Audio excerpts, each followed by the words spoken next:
Good morning to all of the students. Last time we were discussing about the chapter 4, measurement of matter.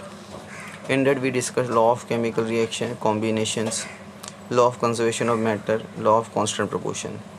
Now today we will discuss about the atom size and mass and the valency. Atom you know very well. The smallest particle that we are telling as an atom. And last time you studied about this atom. But this time we will discuss about the size, mass and the valency. Now we have learned the center of an atom is the nucleus, and that they are moving in the electron in the extra nuclear part. हम लोग ने already पढ़ा हुआ है कि atoms के अंदर जो न्यूक्लियस है क्या मेन सेंटर पार्ट है, और जो मूविंग पार्ट है उसका इलेक्ट्रॉन से, that is extra nuclear part. जो न्यूक्लियर पार्ट एक्स्ट्रा वो क्या है, इलेक्ट्रॉन है. The electron we are telling as an negatively charge element particles, while the elementary particles that of nucleus are positively charged. Electron क्या है, negatively charge है, और nucleus positively charge particles electron से.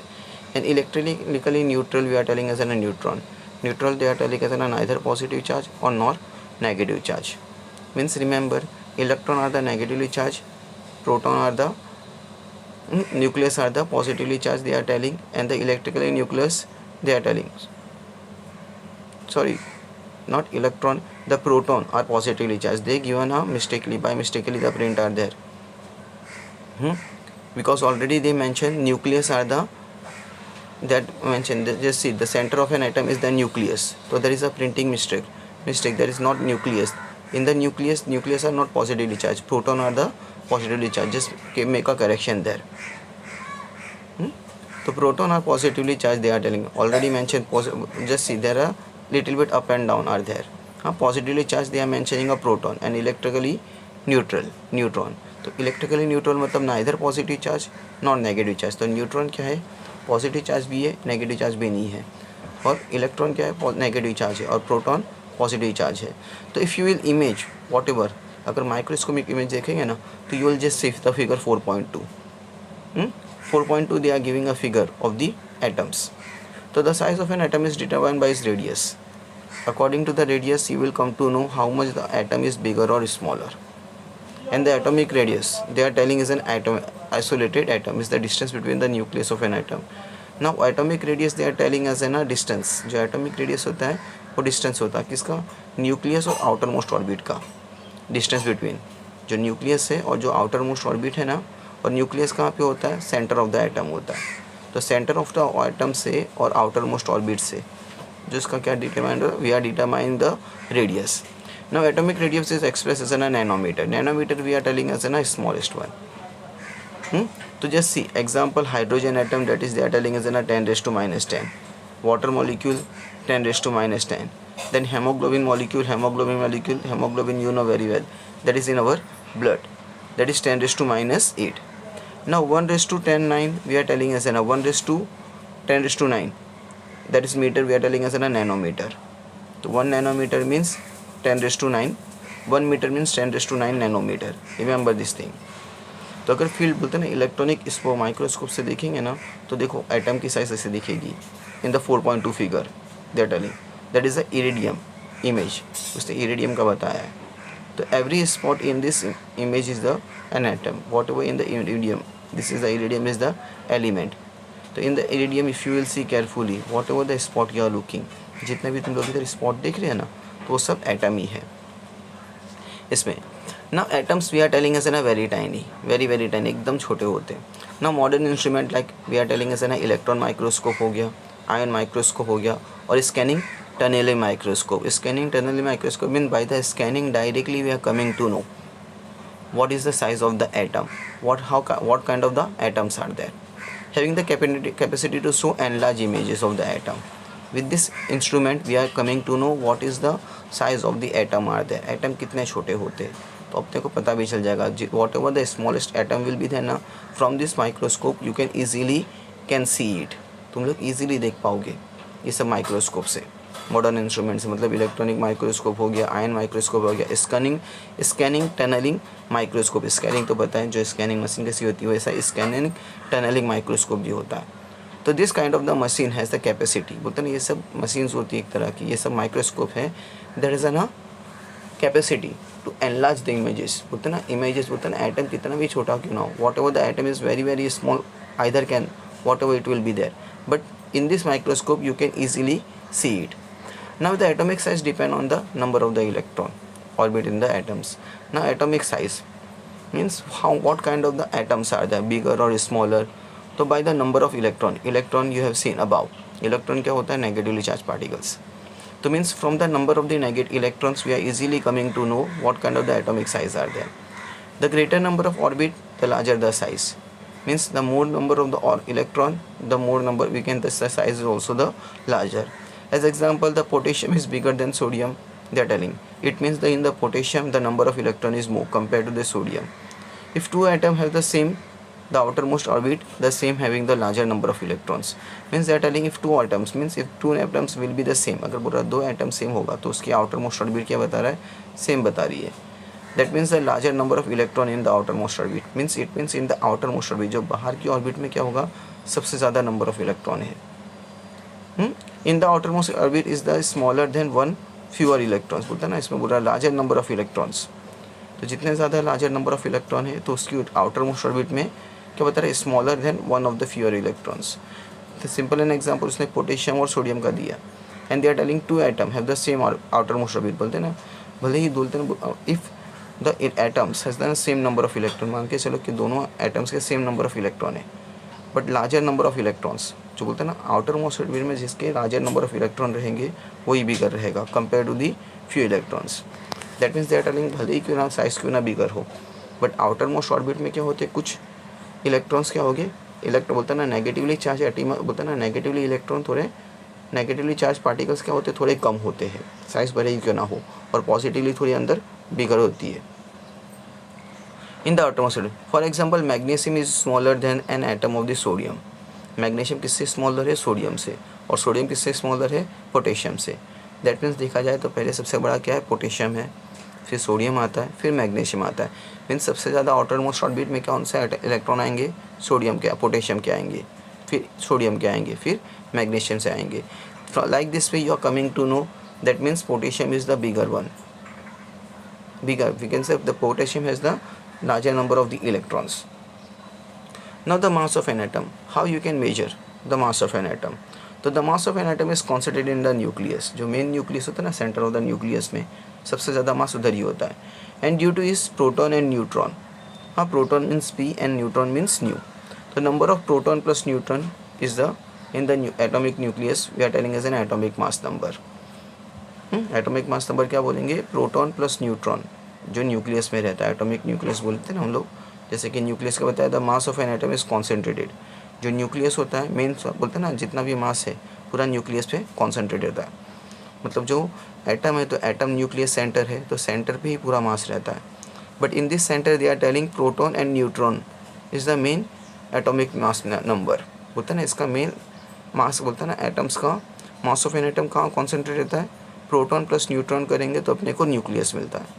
We are getting the proton plus neutron, that we are getting as an atomic mass number. So proton and neutron together are a nucleon. Means when we are combining proton and neutron, means the number of the proton and number of the neutron we are telling. When we are combining, so we are getting as a nucleus. Now atom we know very well. Atom क्या होता है, एकदम बोलते हैं ना, the atom is very very smaller particles. Now scientists too struggle with this equations. The scientist also has a making a more and more effort, उन लोग को बहुत ज़्यादा स्ट्रगल करनी पड़ी. But in the it was not possible for the scientist for the of the 19th century to measure atomic mass nearly.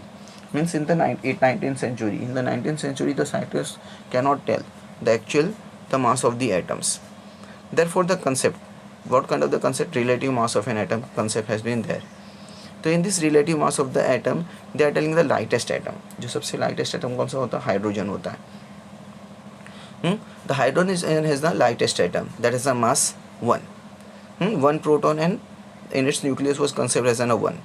Means in the hydrogen if you will see only number of the proton is 1, that is in the nucleus. nucleus में क्या था, उसका एक ही number of proton था. तो relative mass सब किससे करते थे, हाइड्रोजन से करते थे. As example of the relative mass of the various atoms is equal to the number of the proton plus neutron, बोलते हैं ना, जो अलग अलग मासेस आते थे एलियम के. The magnitude of the relative masses of the various atom. Various atom means as example of the nitrogen, sodium, potassium, calcium. अब इन लोग का रिलेटिव मास निकालना रहता था तो उन लोग क्या करते थे, सबसे लाइटेस्ट एटम से मेजर करते थे. Comparison of the 4 time the hydrogen atom, 4 time the something 9 time the hydrogen atom. Like this way they are measuring. But let us see the relative mass of the nitrogen. Nitrogen they are telling us an relative mass as an hydrogen 1. They are telling nitrogen का example दिया है. तो nitrogen here they given n 14 means 14 times the hydrogen mass. They are measuring like this way. 14 times the hydrogen mass. इस तरह से हम लोग measure करते थे. The mass of hydrogen is 14 times the hydrogen atom. Therefore, the relative mass of hydrogen is 14. Because of this reason, they are mentioning 14. But the various elements are determining. So now later on, what happened in the finally 1961? They decided a carbon atom. उन लोग ने carbon atom select किया and carbon atom was 12 time. Carbon atom कितने थे? 12 थे. The relative mass of the hydrogen atom is what? 1 hydrogen atom. तो in the case of the carbon hydrogen atom that is 12 time of the hydrogen atoms. Now अब 1961 में उन लोग ने किससे मेजर करना चालू किया? कार्बन एटम से मेजर करना चालू किया. As example 1 time of the hydrogen atom, अगर हाइड्रोजन एटम निकालना था तो उन लोग क्या करते थे? 1/12 time, 12 into 1/12 time, that they are getting as an what? Hydrogen atoms. मतलब हाइड्रोजन को मेजर करना है तो क्या करेंगे? कार्बन से मेजर करते थे. और जितने भी एलिमेंट थे ना 1/12 का टाइम करते थे. एज एग्जाम्पल नाइट्रोजन हो गया. नाइट्रोजन में कैसे? 1/12 टाइम इंटू 14 नाइट्रोजन मास. तो यार in the case of the hydrogen atom how they are measuring? Carbon atom become 12 into 1/12 that is 1. तो इस तरह से हाइड्रोजन 1 मिलता था. तो now the number of 1 proton and 1 neutron is equal to the relative atomic masses. तो 1 proton and 1 neutron they are telling that is P plus N. They are getting as a relative mass. So you just see they are given as an example of the chart. Hydrogen atom is 1, helium is 4, lithium is 7. Like this way they filled. Oxygen you will see, fluorine 19, neon 20, then sodium is 10, magnesium is 24, silicon is 28, phosphorus, sulfur, chlorine, argon, potassium and argon they not given, calcium. So I will send this one as a homework to you. Oxygen, sodium, phosphorus, argon and potassium. You have to see from this one, page number 51. In the 51 you will see oxygen as a 16, potassium as a 39, sodium as a 23, and you studied in the 8th standard also. This they given. In the last also they mention, just look few of the things. In the page number 54 they measure hydrogen, helium, lithium, beryllium, all these things. Here also the atomic mass is given, atomic number given. So from this here you have to find few of the things and you have to put it here. यहाँ पे इधर तुम लोग को put करना है. Oxygen का whatever, oxygen is there, sodium is there. Like this way you have to put here atomic mass और एटॉमिक नंबर. हम लोग प्रेजेंटली भी एटॉमिक मास का पढ़ रहे हैं, इतना याद रखना. Now today we have accurately method for measuring of the atom directly. हम लोग बोलते हैं ना कोई भी चीज़ को मेजर करना रहता है, whatever we are measuring that we want a direct method. तो we are using as an angstrom, we can say we are using a dalton unit. 1 unit we are using. तो 1 unit of atomic mass they are telling as an a dalton. जो relative mass रहता है उसको measure करना रहता है तो we are using a dalton unit that is U symbol. तो 1 U is what? 1.66053904 into 10⁻⁻27 kg. तो symbol is what? Like this way unit Dalton. Dalton unit is what? U. Whatever. How is an element indicated in chemistry? Element किस तरह से indicate करते? With the help of the symbol. Write the symbol of the element you know. What was the symbol? You know very well. Hydrogen H, helium He, lithium Li, oxygen O. Like this way. Write down the symbol for the following element: antimony An, iron Fe, gold Au, silver Ag, mercury something, lead sodium. Like this way you have to write. lead का Pb होता है तो तुम लोग को mercury और sodium का बताना है. mercury और sodium already मैंने बताया हूँ. means mercury we can say sodium already mentioned about there Na. So you have to tell as a mercury about. Now Dalton used certain signs represent for elements. Once whatever the Dalton was using certain kind of the sign. For example, for hydrogen they put it a circle and dot. For carbon put it a circle and C. Today we are using as an IUPAC name. International Unit of Pure and Applied Chemistry, that you will learn in a 10th standard. This thing, these are the official names, and symbols are used all over the world. If you will go now somewhere, so this kind of the symbol given means circle and dot, that means hydrogen, circle and C, that is copper. Like this way the symbols are there. So now the current method of the chemical symbol is we are using as a modern invented, that is Berzelius has invented IUPAC name. Now according to this method, means according to the IUPAC name, we are representing the different kind of the symbols. Now according to the symbol of an element, the first letter of the first, जैसे कि first letter कोई भी symbol है hydrogen का H, फिर helium है, helium में H नहीं आ सकता क्योंकि हाइड्रोजन H ले चुका है, तो उसका सेकंड लेटर लेते हैं. सेकंड लेटर में क्या है, E है, तो we are writing as an LE, HE. हाँ, we are writing as an HE. Phosphorus we are writing as an PH, like this way, because already P is mention. Carbon का C होता है. अब calcium आएगा तो calcium का C नहीं लिख सकते हम लोग, Ca लिखेंगे कैल्शियम के लिए. We will discuss this topic later on next time, next day.